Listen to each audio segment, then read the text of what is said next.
बोलो जयकारा बोल मेरे श्री गुरु महाराज की जय।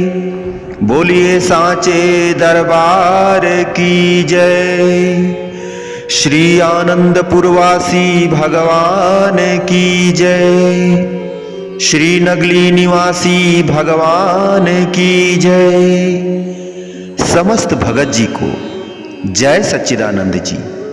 भगत जी इस चैनल को सब्सक्राइब कीजिए, वीडियो को लाइक कीजिए और वीडियो को ज्यादा से ज्यादा शेयर कीजिए ताकि यह भक्ति में सत्संग समस्त गुरुमुख जन तक पहुंच सके और आप भी पूर्ण के भागी बन सके। भगत जी जय सच्चिदानंद। भगत जी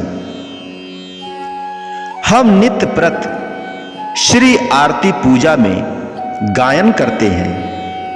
हरि ने कृपा कर जन्म दियो जग मात पिता द्वारे, उनसे अधिक गुरु जी हैं जिन भव निधि से तारे। ओम जय श्री जगतारण। इसका अर्थ है कि परमेश्वर ने कृपा करके माता पिता के घर में जन्म दिया। निसंदेह हरि और माता पिता दोनों जीव के लिए समान हैं, उनका उपकार महान है।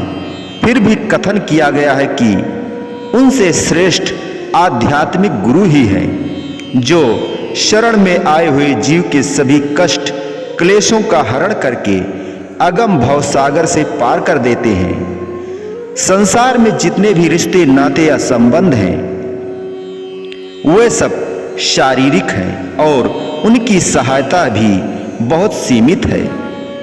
वास्तव में वे जीव की रक्षा करने में समर्थ नहीं है, परंतु सद्गुरु तीनों काल में हर स्थान पर उसकी रक्षा करने में समर्थ हैं। संसार के संबंधी तो इस लोक में भी पूर्ण सहायक नहीं बन पाते, फिर भला परलोक में तो क्या सहायक बन पाएंगे।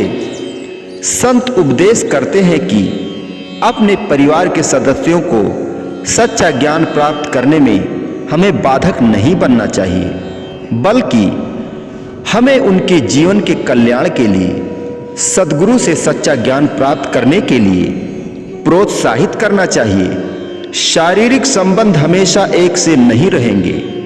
जो व्यक्ति अपने संबंधियों को परमार्थ पथ में आगे बढ़ने में सहायता करता है, इससे उसे ही लाभ होगा। हमारा रवैया सभी के लिए कल्याणकारी होना चाहिए।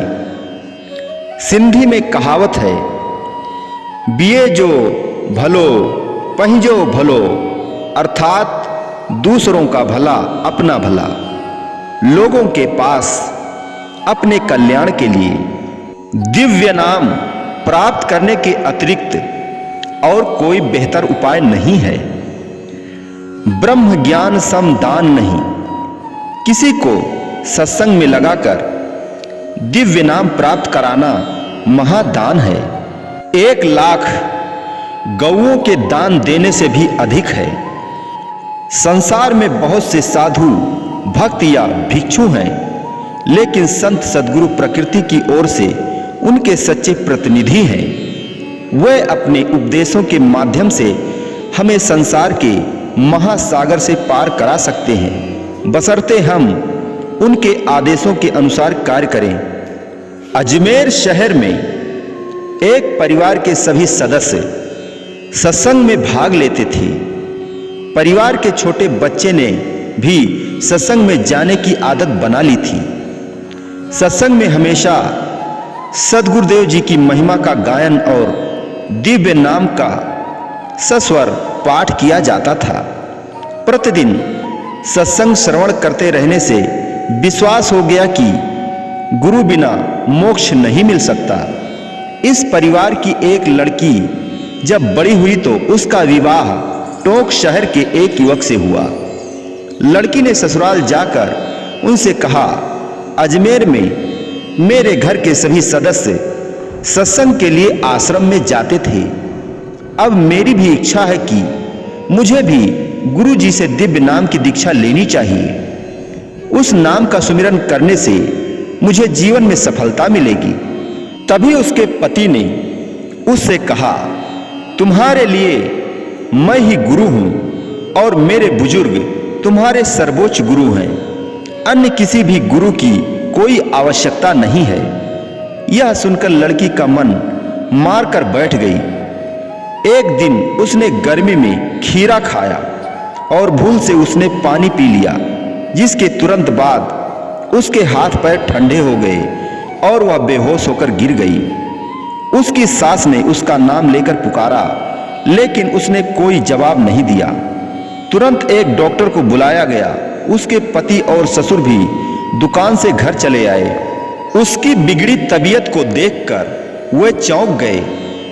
दुख के समय में तो सदा हम भगवान को ही याद करते हैं। लोगों की आवाज सुनकर लड़की के अंदर से कुछ चैतन्य हो गई। उसके पति ने अपनी पत्नी से कहा कि डॉक्टर ने दवाई दे दी है, अब वह नाम जाप करे, भगवान रक्षा करेंगे। उसके ससुर ने कहा, अपने गुरु को याद करो, वह ही ऐसी स्थिति में तुम्हारी सहायता कर सकते हैं। लड़की की स्थिति ऐसी थी कि वह उनकी बात को सुन सकती थी, लेकिन बोल नहीं पा रही थी। जब सिर पर तेल मालिश की गई तो वह सचेत हो गई। तब उसने अपने पति और सास ससुर से विनम्रता के साथ धीरे से बात करते हुए कहा, आप तो पहले मुझे कह रहे थे कि मैं ही तुम्हारा गुरु हूं। कठिनाई के समय आप मुझसे यह भी कह सकते थे कि मेरा ध्यान करो या मेरा नाम जपो, मैं तुम्हारी स्थिति को सुधार दूंगा। उस समय तो तुम मुझे गुरु जी को अपनाने से रोक रहे थे, जबकि एक कठिन समय आया तो कहने लगे कि अपने गुरु को याद करो, उसी का सुमिरन करो। लड़की ने फिर निवेदन किया कि हर कठिनाई में केवल संत सद्गुरु ही सहायक बनते हैं, तो उनसे नाम दीक्षा लेने में भला क्या हानि हो सकती है। जब एक साधारण शिक्षा के लिए भी एक बालक को परीक्षा में उत्तीर्ण होने के लिए वर्षों तक इतना परिश्रम करना पड़ता है, तो उसी तरह आध्यात्मिक शिक्षा बिना गुरु के कैसे पूरी की जा सकती है। लड़की सबको कहने लगी कि मैं तो आपसे ही यही निवेदन करती हूं कि आप सब भी गुरु दरबार में चलकर सच्चे नाम की दीक्षा ले लें और अपना जीवन सुधारें। उस विवेकशील लड़की की बातें सुनकर वे बड़े प्रभावित हुए और सबने गुरु दरबार में जाकर संतों से नाम दीक्षा ले ली और श्रद्धा से सुमिरन ध्यान करने लगे।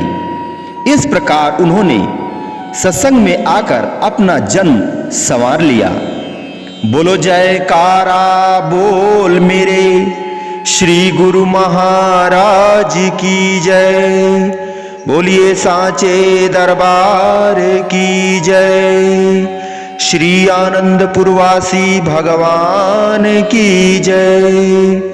श्री नगली निवासी भगवान की जय। समस्त गुरुमुख जन को एवं समस्त भगत जन को जय सच्चिदानंद जी, जय सच्चिदानंद जी, जय सच्चिदानंद जी।